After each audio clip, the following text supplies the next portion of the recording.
और अब वक्त है आज़ादी के सफ़र के आज के एपिसोड का। आज महान वैज्ञानिक जगदीश चंद्र बोस की पुण्यतिथि है। बोस ने कई वैज्ञानिक क्षेत्रों में महत्वपूर्ण योगदान दिया है। आज हम लेखक, पत्रकार और सांस्कृतिक कार्यकर्ता पियारी चंद्र मित्रा के बारे में भी बात करेंगे। उन्होंने कृषि के क्षेत्र में विकास की दिशा में अहम काम किया।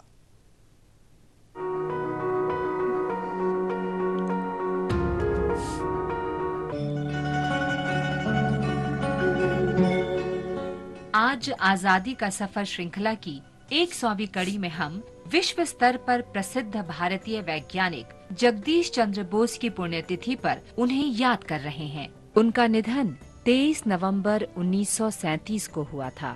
बोस ने प्लांट फिजियोलॉजी, रेडियो टेक्नोलॉजी, प्राकृतिक दुनिया की हमारी आधुनिक समझ और कई अन्य वैज्ञानिक क्षेत्रों में महत्वपूर्ण योगदान दिया है। बोस की अभूतपूर्व वैज्ञानिक खोजों ने आधुनिक भारत के निर्माण के लिए प्रेरित किया। साथ ही ब्रिटिश साम्राज्यवाद के खिलाफ लड़ाई में भारत को पुष्ट पहचान के साथ प्रेरित किया। जगदीश चंद्र बोस का जन्म 30 नवंबर 1858 को मुंशीगंज, बंगाल प्रेसिडेंसी में हुआ था, जो अब बांग्लादेश में है। उनके पिता भगवान चंद्र बोस एक सिविल अधिकारी थे। वे हिंदू सुधार आंदोलनों में भी सक्रिय थे। बोस का पालन पोषण भारतीय परंपराओं और संस्कृति के प्रति समर्पित परिवार में हुआ था। बोस के पिता ने उन्हें महंगे अंग्रेजी भाषा के स्कूल में भेजने के बजाय एक स्थानीय भाषा के स्कूल में भर्ती कराया, ताकि वे अपनी बांग्ला भाषा सीख सकें और विभिन्न प्रकार के लोगों को जान और समझ सकें। प्रारंभिक जीवन के इस अनुभव और विभिन्न लोगों के साथ संपर्क का प्रभाव जीवन भर बोस पर रहा और ये उनके काम तथा जीवन के प्रति उनके दृष्टिकोण में दिखता था।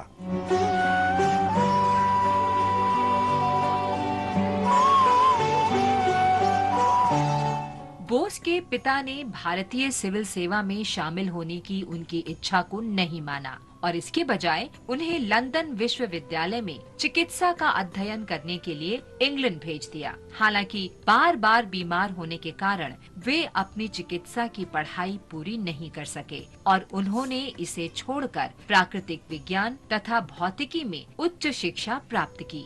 भारत लौटने के बाद बोस ने प्रेसिडेंसी कॉलेज में भौतिकी के प्रोफेसर के रूप में सेवाएं दी।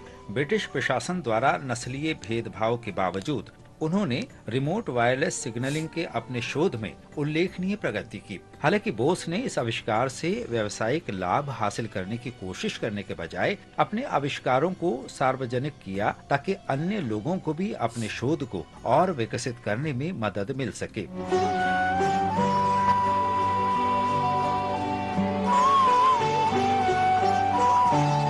बोस ने प्लांट फिजियोलॉजी में कई आविष्कार किए और अपने एक आविष्कार क्रेस्कोग्राफ का इस्तेमाल विभिन्न क्रियाओं के लिए पौधों की प्रतिक्रिया को मापने के लिए किया और इस तरह वैज्ञानिक रूप से जानवरों तथा पौधों के ऊतकों के बीच समानता साबित हुई।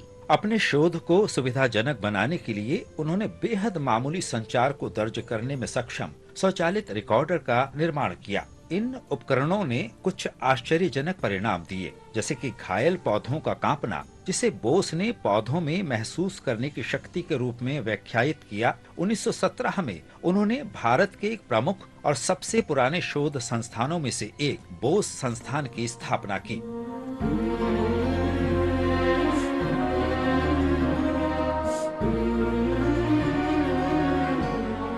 रविंद्रनाथ टैगोर ने जगदीश चंद्र बोस की प्रशंसा में कहा था, पश्चिम में विज्ञान के मंदिर से, सिंधु के उस पार से ऐ मेरे दोस्त, आप जीत की माला लाए हैं।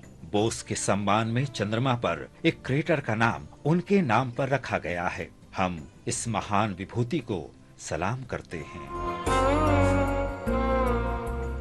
आज हम लेखक, पत्रकार और सांस्कृतिक कार्यकर्ता पियारी चंद्र मित्रा को भी याद करते हैं, जो 23 नवंबर 1883 को हमें छोड़कर चले गए। मित्रा को पत्रकारिता और बांग्ला साहित्य के विकास में उनके योगदान के लिए जाना जाता है। मित्रा हेनरी डेराजियो के यंग बंगाल समूह के सदस्य थे, जिन्होंने सरल बांग्ला गद्य की शुरुआत के साथ बंगाल पुनर्जागरण में अग्रणी भूमिका निभाई। वो विभिन्न सामाजिक पहलों से जुड़े थे और कलकत्ता विश्वविद्यालय सीनेट, बैथ्यून सोसाइटी तथा ब्रिटिश इंडिया एसोसिएशन के सदस्य थे। उन्होंने देश में कृषि के विकास की दिशा में भी काम किया और कर संग्रह की ठेकेदारी व्यवस्था, स्थायी बंदोबस्त की आलोचना की। उन्होंने कृषि पर पुस्तकों के अंग्रेजी से बांग्ला में अनुवाद के लिए एक संगठन की भी स्थापना की। 1857 में मित्रा ने राधानाथ सिकदर के साथ मिलकर एक छोटी मासिक पत्रिका शुरू की, जिसमें सरल बांग्ला भाषा का इस्तेमाल किया गया था। छद्म नाम टेकचंद ठाकुर से लिखे गए उनके उपन्यास अलालेर घोरे दुलाल में सरल बंगाली गद्य का इस्तेमाल किया, जो उस समय की बोलचाल की भाषा के करीब था। इसकी लोकप्रियता इतनी अधिक थी कि इसकी भाषा शैली को अलाली के नाम से जाना जाने लगा। मित्रा जीवन के अंतिम समय तक भारतीय समाज की भलाई के लिए काम करते रहे। भारत भूमि के इस महान सपूत को हम सलाम करते हैं।